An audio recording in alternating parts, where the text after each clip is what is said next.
Kira, after 15 years with TechVantage, we're restructuring your position, Marjorie Thompson announced, her voice carrying a barely concealed note of satisfaction.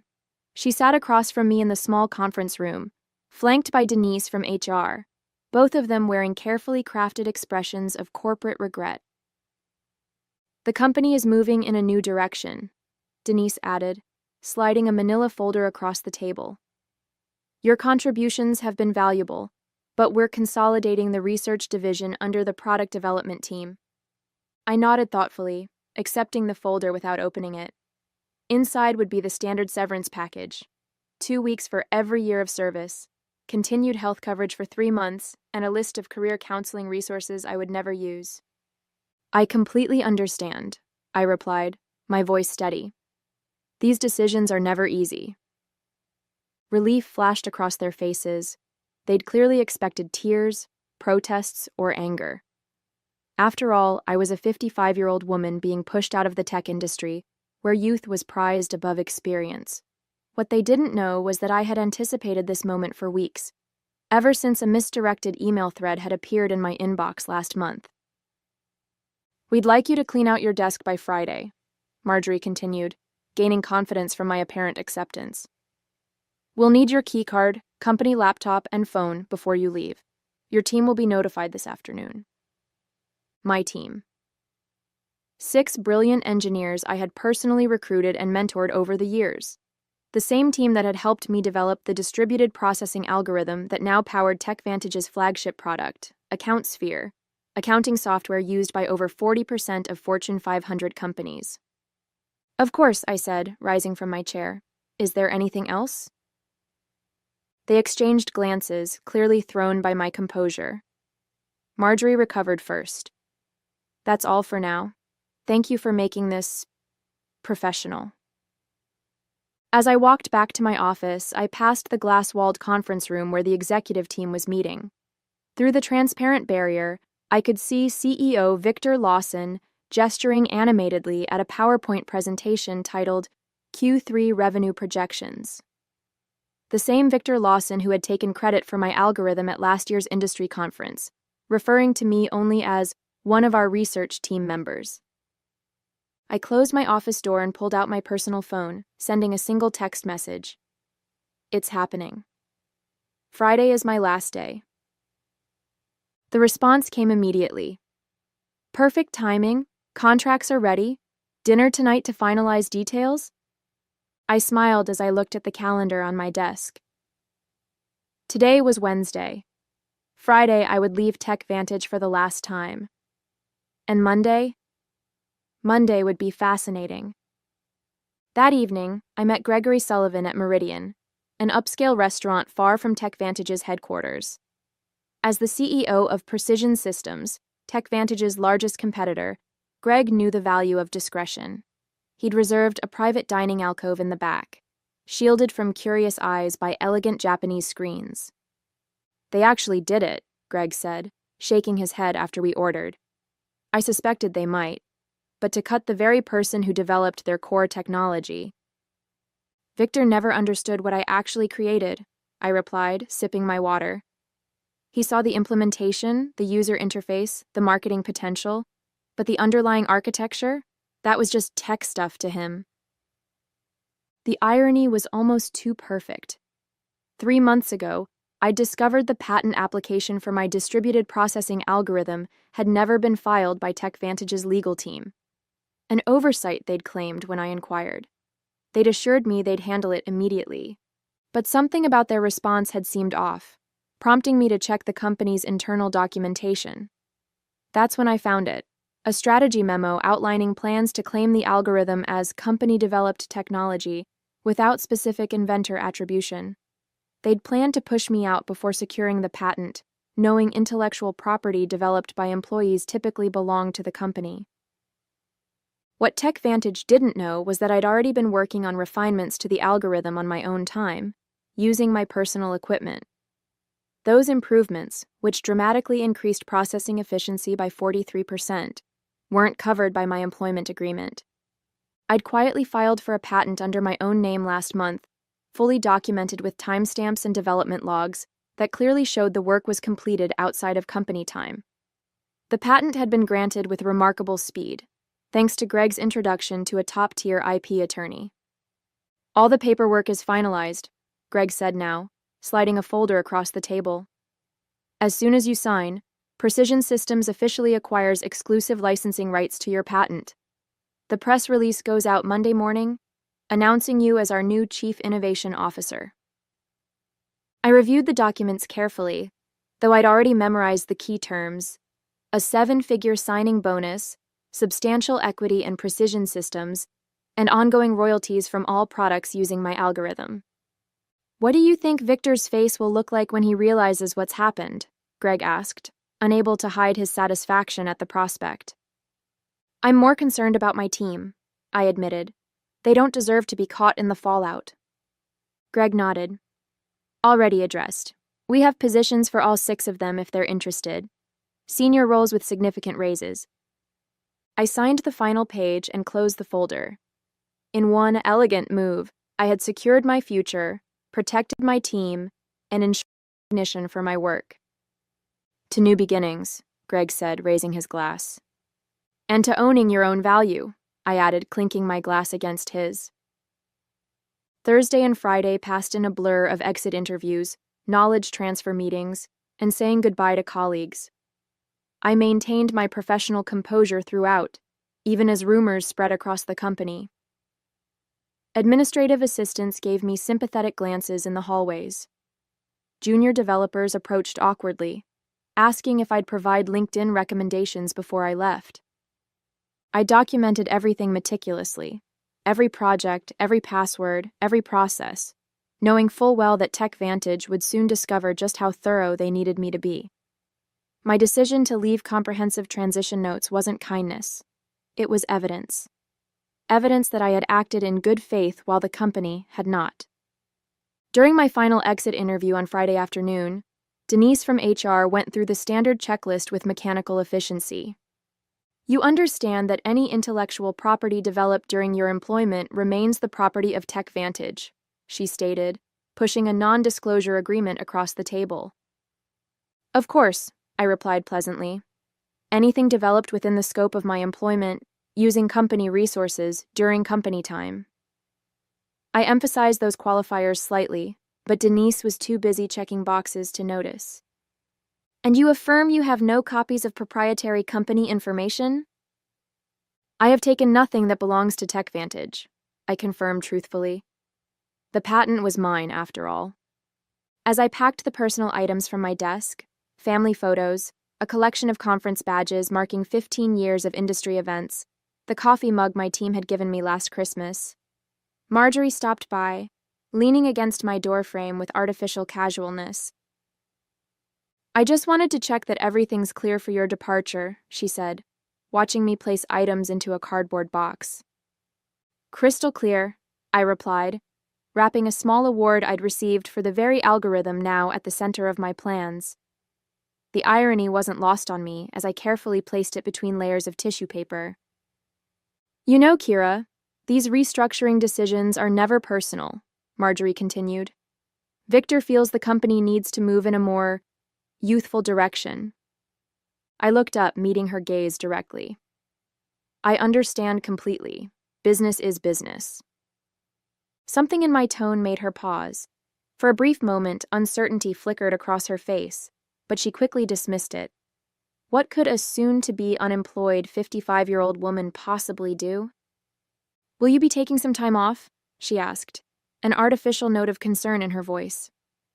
Actually, I already have something lined up, I replied. I start Monday.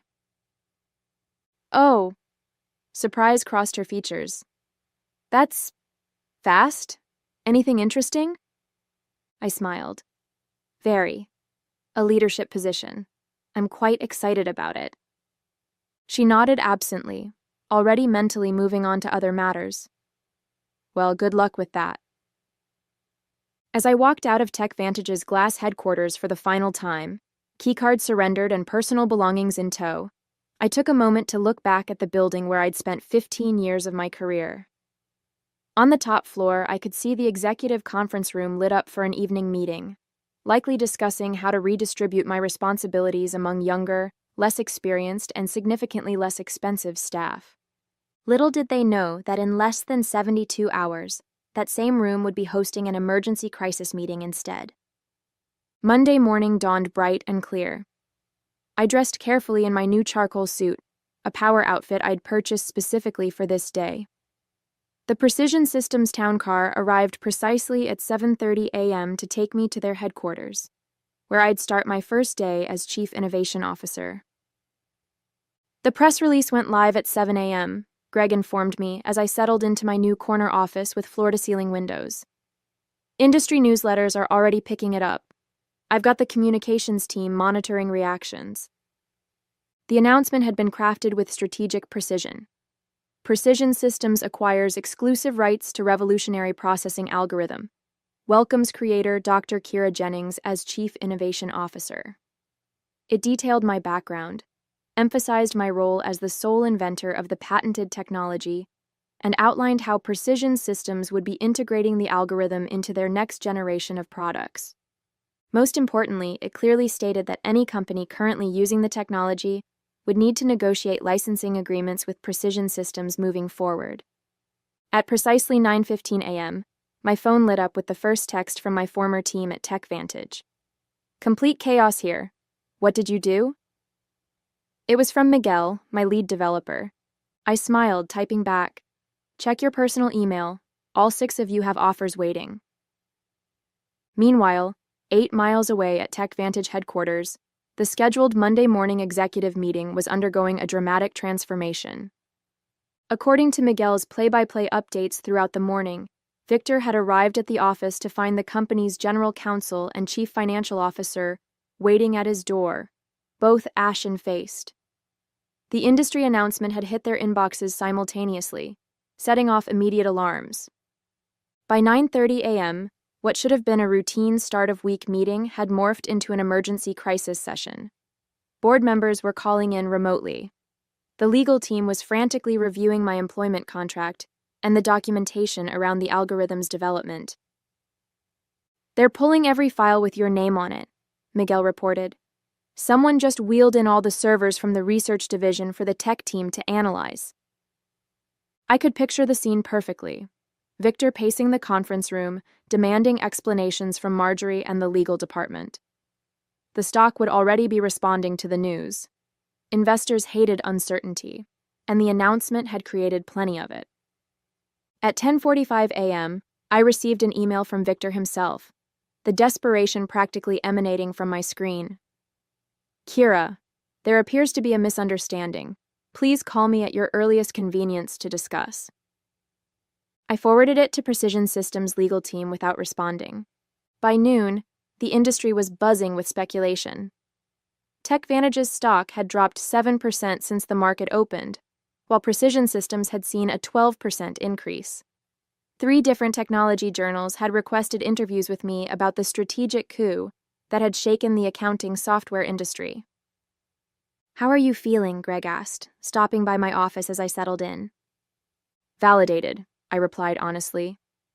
15 years of watching others take credit for my work, of being told I should be grateful just to have a seat at the table, and now, finally, recognition.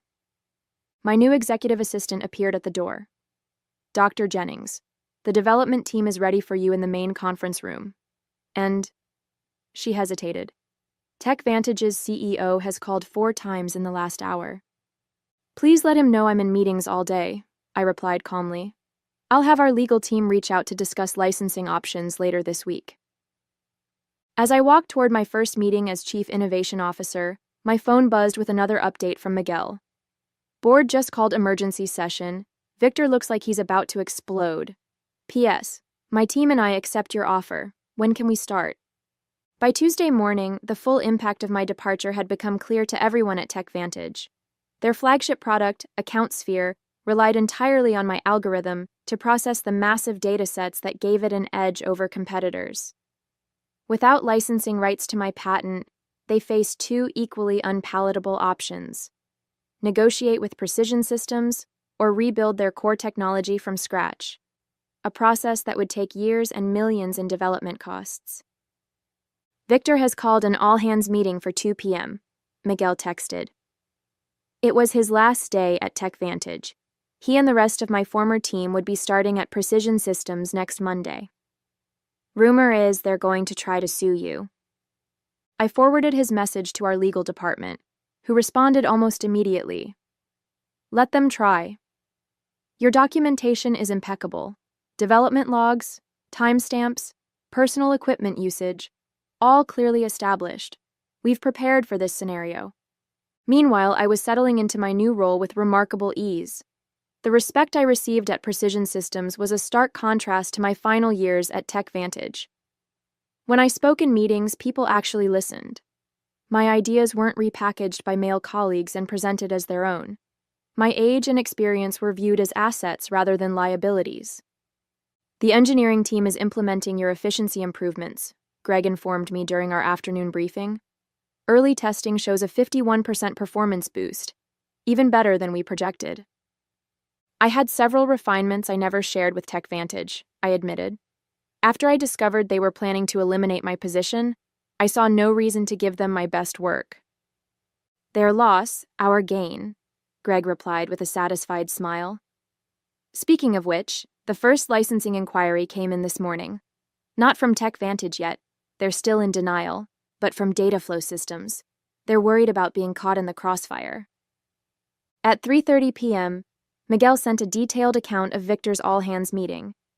The CEO had tried to project confidence, assuring the staff that TechVantage would vigorously defend our proprietary technology. But the anxiety in the room had been palpable. Several employees had already updated their LinkedIn profiles, sensing the company's vulnerability. Marjorie looked like she was about to faint when someone asked directly if they'd failed to secure the patent, Miguel reported. Victor cut the question period short after that. By Wednesday, the industry fallout had intensified. 2 major clients had contacted Precision Systems about switching from AccountSphere, concerned about TechVantage's ability to maintain the product without the algorithm's creator. Our stock had risen another 8%, while TechVantage's continued its decline. I received a call from Denise in HR, the same woman who had slid my severance package across the table just days earlier. Kira, she began, her voice carefully professional, I'm calling to discuss the, situation with your patent. We believe there may have been a misunderstanding about ownership rights. I don't think there's any misunderstanding, I replied calmly.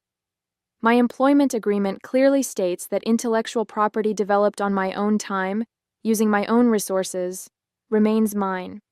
The patent documentation confirms exactly that. Victor was hoping you might consider coming in to discuss options. Any discussions would need to go through Precision Systems' legal department now, I responded. I'm sure they'd be happy to set up a meeting to discuss licensing terms. The silence on the other end spoke volumes. Finally, Denise sighed. I'll pass that along. That afternoon, I led my first formal presentation to Precision Systems' Board of Directors, outlining our technology roadmap with my algorithm at its center. As I stood confidently at the head of the table, not hidden in the back as I had been at TechVantage, I caught Greg's approving nod. By Friday, just 1 week after I had walked out of TechVantage for the last time, the company had entered full crisis mode. Their stock had fallen 23% from Monday's opening bell, triggering concerned calls from major investors. Industry analysts were publishing speculative pieces with titles like, Can TechVantage Survive the Algorithm Crisis? And How One Strategic Blunder May Cost a Tech Giant Everything. Through my industry contacts, I learned that Victor had finally acknowledged the severity of the situation to the board. TechVantage would need to either license my algorithm from Precision Systems, likely at exorbitant rates that would devastate their profit margins, or undertake a complete rebuild of AccountSphere without using any technology covered by my patent. They've started interviewing for a new development team, Miguel informed me during our Friday video call, where we discussed his upcoming transition to Precision Systems. Victor's claiming they can recreate the functionality in 6 months. I couldn't help but laugh. The original algorithm took me 3 years to perfect, and that was with intimate knowledge of the problem space. Exactly. Miguel agreed. Nobody's believing the timeline, especially after your team posted their resignation letters simultaneously. The knowledge drain is massive. That afternoon, TechVantage's attorneys finally reached out to Precision Systems to open a dialogue about potential licensing arrangements. Our legal team, following the strategy we had developed, responded with terms that were technically fair but strategically painful. 3 times the standard industry licensing rate, plus a public acknowledgement of my role as the technology's inventor. They'll balk at the acknowledgement more than the cost, Greg predicted as we reviewed the response in his office. Victor's ego won't allow him to admit he pushed out the person who created their core technology.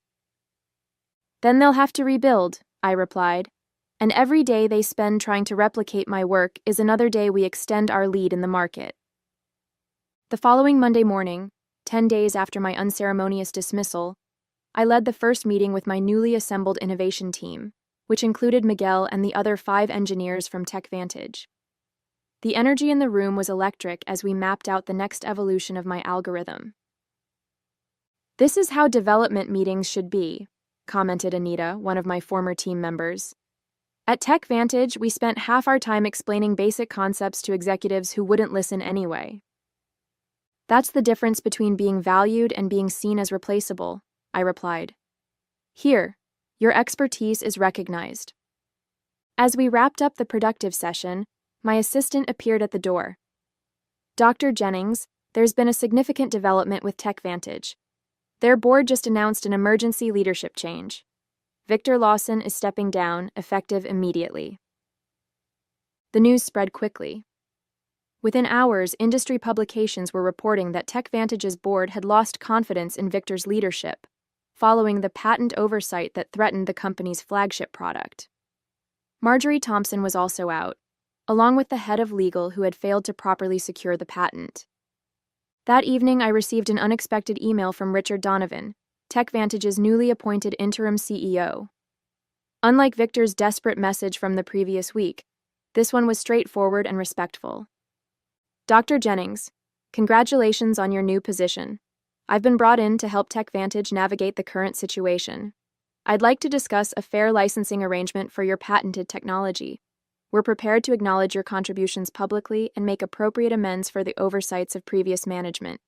Would you be available to meet next week?" I forwarded the email to Greg, adding a simple note: Phase 1 complete. His reply came quickly. "Beautifully executed. The board is celebrating your first major victory for Precision Systems. Looks like TechVantage is finally learning an expensive lesson about valuing innovation and innovators." 3 months after my departure from TechVantage, I sat on the stage at the National Technology Innovation Conference, preparing to deliver the keynote address. The audience was filled with industry leaders, technology journalists, and aspiring developers, many of whom now knew my story. "And now I'm pleased to introduce our keynote speaker," the conference organizer announced. "Dr. Kira Jennings, Chief Innovation Officer at Precision Systems and creator of the distributed processing algorithm that has revolutionized data handling across multiple industries." The applause was substantial as I approached the podium. What a difference a few months could make. Last year, I had attended this same conference as part of the TechVantage delegation, seated in the back while Victor gave a presentation about his company's innovations. "Thank you," I began, surveying the attentive faces. "Today I want to talk about innovation ownership and the importance of properly valuing intellectual contributions, regardless of where they come from." My presentation detailed the technical aspects of my algorithm, but also touched on the broader issues of recognition and respect in the technology sector. Without directly mentioning TechVantage, I emphasized the importance of companies protecting their innovators rather than seeing them as replaceable resources. Afterward, during the reception, several young women engineers approached me, seeking advice and mentorship. One of them, barely 30, confided, "Your story changed how I document my work. I started keeping detailed logs of my development process on personal time." "Smart," I replied. "Your innovations deserve protection." As the evening concluded, I checked my phone to find an industry news alert.